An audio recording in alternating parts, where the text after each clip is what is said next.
সেজদা থেকে উঠার সময় জায়নামাজে হাত ভর করে উঠা যাবে কিনা। অনেকে ওযু ধরে রাখার জন্য জোর করে বায়ু বা পেশাব চেপে রাখে, এটা কি বৈধ? কপালে হাত দিয়ে ঘুমালে নাকি সমস্যা হয়, সম্পর্কে জানতে চাই।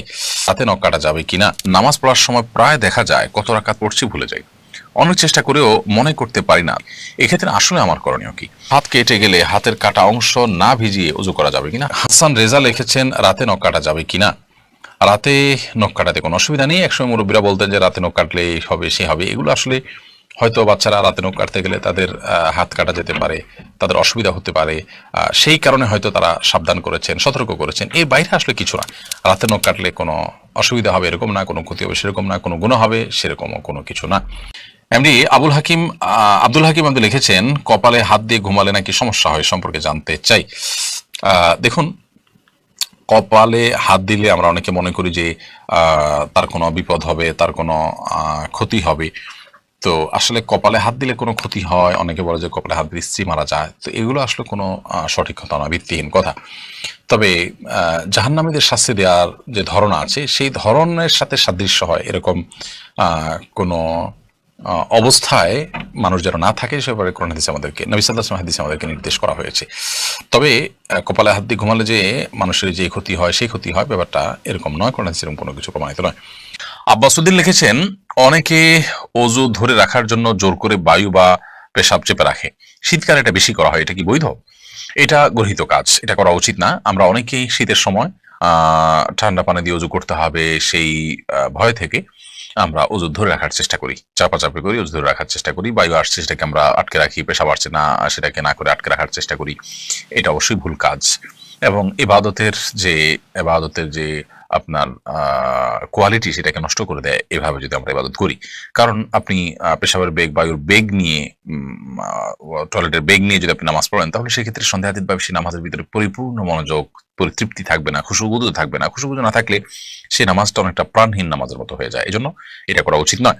নবী করিম সাল্লাল্লাহু আলাইহি ওয়াসাল্লাম বলেছেন, আলা আদুল্লুকুম আলা মা ইয়ামহুল্লাহু বিল খাতায়া ওয়া ইয়ারফাউ বিহি দারাজাত। আমি কি তোমাদেরকে এমন কিছু আমলের কথা বলে দিব না যেগুলো তোমাদের গুনাহকে মাফ করে দেয় এবং তোমাদের মর্তবাকে বৃদ্ধি করে?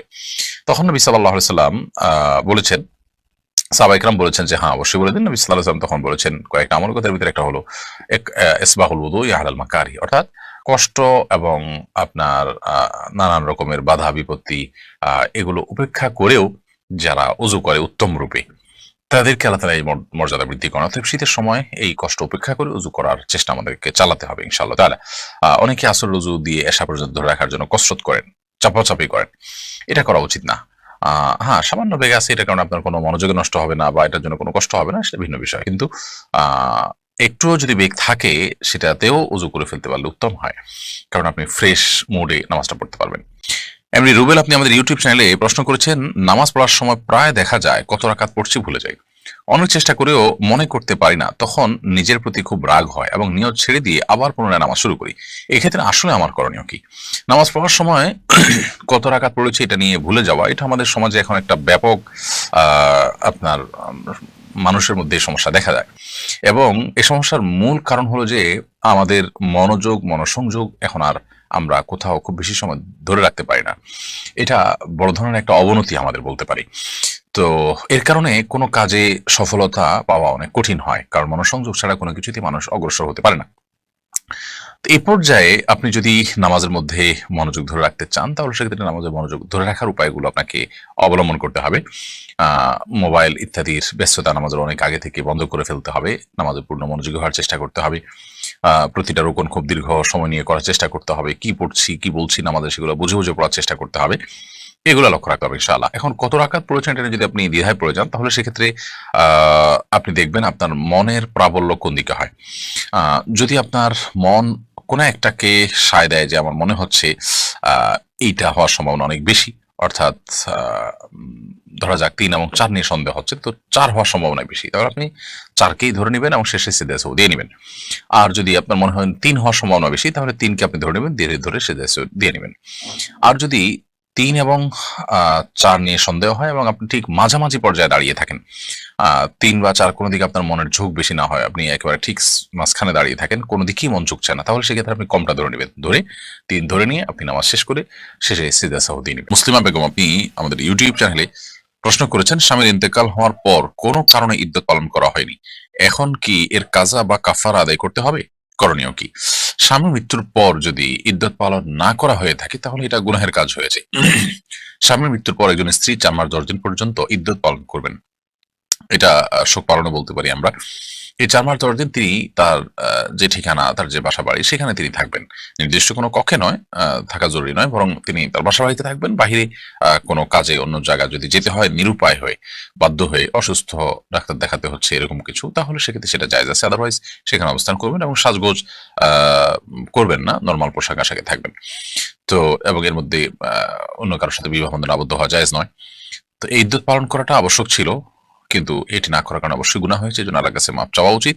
এখন সেটার আসলে বিশেষ কোনো কাফারা নেই, শুধুমাত্র নিজের কৃতকর্মের জন্য আল্লাহর কাছে ক্ষমা চাইতে হবে এবং ভবিষ্যতে জীবনে কখনো এরকম পরিস্থিতি তৈরি হলে কখনো যেন আর ইদ্যতের বিষয়ে কোনো প্রকার গাফিলতি না হয়, সে বিষয়টার জন্য সংকল্প করতে হবে। নাদিয়া সুলতান আপনি লিখেছেন, সেজদা থেকে উঠার সময় জায়নামাজে হাত ভর করে উঠা যাবে কিনা? সেজদা থেকে উঠার সময় আপনার মাটিতে বা জায়নামাজে ভর করে না উঠে যতটুকু সম্ভব আপনার সরাসরি ওঠা উচিত। যদিও নবী করিম সাল্লাল্লাহু আলাইহি সাল্লাম মাটিতে ভর করে ওঠার কথা বর্ণিত আছে, কিন্তু সেটার ব্যাপারে অনেক মুহাদ্দিসদেরই ব্যাখ্যা হলো যে নবী সাল্লাল্লাহু আলাইহি সাল্লামের শারীরিক অসুস্থতার কারণে এটা কখনো কখনো তিনি করেছেন। অতএব কারোর শরীরে অসুস্থতা বোধ করলে তিনি এটা করতে পারেন, কোনো অসুবিধা নেই।